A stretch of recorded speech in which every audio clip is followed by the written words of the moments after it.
Welcome to the Slop Farm. Enjoy the video. You begin by opening PowerPoint on your phone and loading the presentation. Make sure your images and video clips are accessible. Once done, adjust the slide size to 16:9 so visuals scale correctly, and set export frame rate to 30 FPS for smooth motion. You should also enable mobile microphone permissions now. This prevents interruptions when you record voiceover.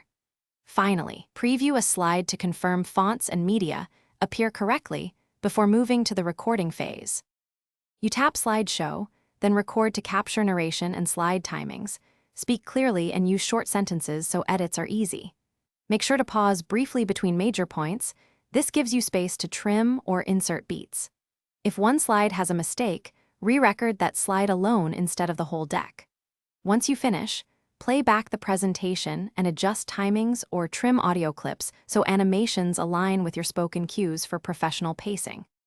You export the presentation as MP4 or MOV, selecting resolution and quality that match your distribution plan and include recorded timings and narrations.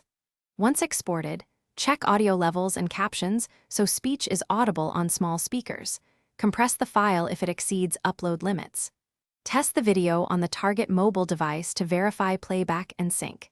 If you notice audio drift or missing media, re-export after fixing the specific slide or replace corrupted assets. This avoids redoing the entire project. Thanks for watching. Consider subscribing if we helped you today.